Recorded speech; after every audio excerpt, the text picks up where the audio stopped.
ராமநாதபுரம் மாவட்டம் ஏர்வாடி பேருந்து நிலையத்திற்கு பேருந்துகள் வந்து செல்லாததால் 65 லட்சம் ரூபாய் செலவில் கட்டப்பட்ட பேருந்து நிலையம் காட்சி பொருளாக மாறியுள்ளது.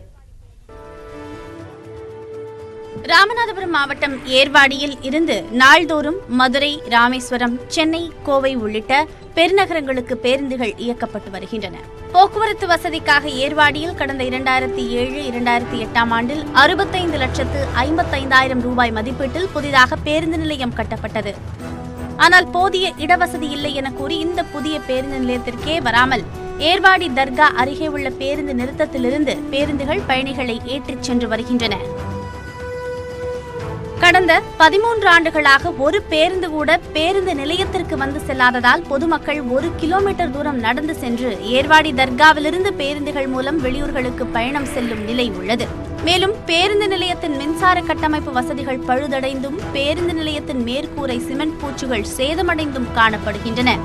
13 வருஷமா கெட்டது இந்த பஸ் ஸ்டாண்டு கட்டி இப்படியே தான் கிடக்கு. ஒரு பேருந்து கூட வந்தது கிடையாது. பேருந்து நிலையத்துக்காக கட்டினது இப்போ வந்துட்டு சமூக விருதுகள் உட்காந்து குடிக்கிறதுக்கு இதுக்காக நடந்துக்கிட்டு இருக்கு.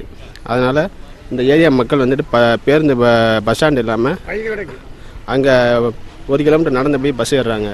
ரெண்டாவது பஸ் நிலையம் கட்டி 55 லட்சத்துக்கு கட்டி இது வரைக்கும் எந்த பலனும் கிடையாது.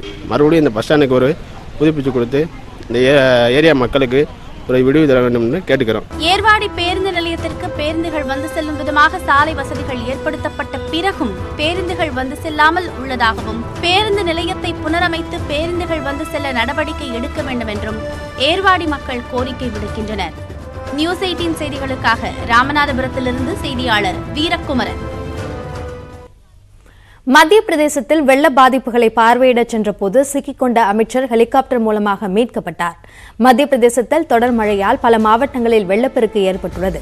இந்நிலையில் டேடியா பகுதியில் உள்ள கோட்ரா கிராமத்தில் வெள்ள பாதிப்புகளை அம்மாநில உள்துறை அமைச்சர் நரோட்டம் மிஸ்ரா பார்வையிடச் சென்றார். அப்போது அவர் இருந்த பகுதியை வெள்ள நீர் சூழ்ந்ததால் அருகிலிருந்த வீட்டின் மொட்டை மாடிக்கு வந்து பின்னர் ஹெலிகாப்டர் மூலமாக மீட்கப்பட்டார்.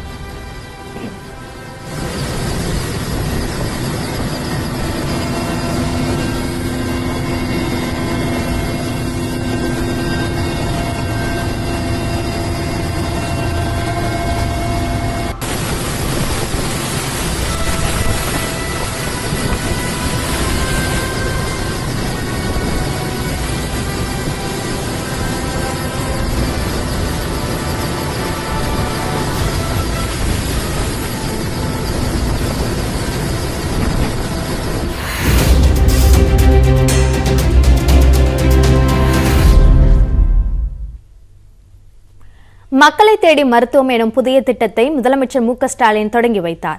இதற்காக கிருஷ்ணகிரி மாவட்டம் சாமனப்பள்ளி எனும் கிராமத்திற்கு முதலமைச்சர் சென்றார். அங்கு திட்டத்தின் கீழ் பயன்பெறுபவர்களின் வீடுகளுக்கு நேரில் சென்ற முதல்வரை வழிநெடுகிலும் காத்திருந்த பொதுமக்கள் வரவேற்றனர். அவர்களிடம் இருந்த கோரிக்கை மனுக்களை ஸ்டாலின் பெற்றுக் கொண்டார்.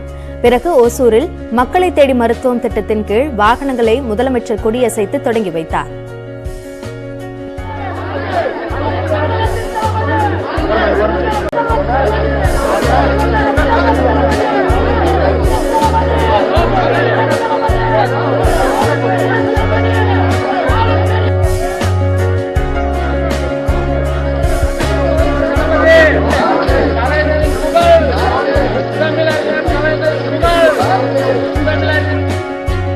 இதையடுத்து மக்களை தேடி மருத்துவம் திட்டம் தொடர்பான குறும்படத்தை மரத்தின் கீழ் அமர்ந்தபடி முதலமைச்சர் பார்வையிட்டார். மக்கள் நல்வாழ்வுத்துறை அமைச்சர் மா சுப்பிரமணியன் மற்றும் அந்த துறையின் செயலாளர் ராதாகிருஷ்ணன் ஆகியோர் உடனிருந்தனர். தமிழ்நாடு முதலமைச்சர் அவர்கள் காணொலி காட்சி வாயிலாக 7 மாவட்டங்களில் மக்களை தேடி மருத்துவ பின்னர் சென்னை, கோவை, மதுரை, திருநெல்வேலி, திருச்சி, சேலம், தஞ்சாவூர் என 7 மாவட்டங்களில் மக்களை தேடி மருத்துவம் திட்டத்தை காணொலி வாயிலாக முதலமைச்சர் தொடங்கி வைத்தார்.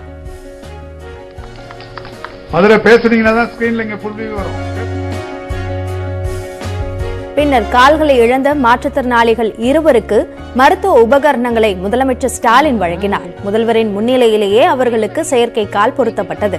10 ஆண்டுகளுக்கு பிறகு தரையில் கால் பதிப்பது மகிழ்ச்சி அளிப்பதாக முதலமைச்சரிடம் நிகழ்ச்சியோடு அவர்கள் கூறினர்.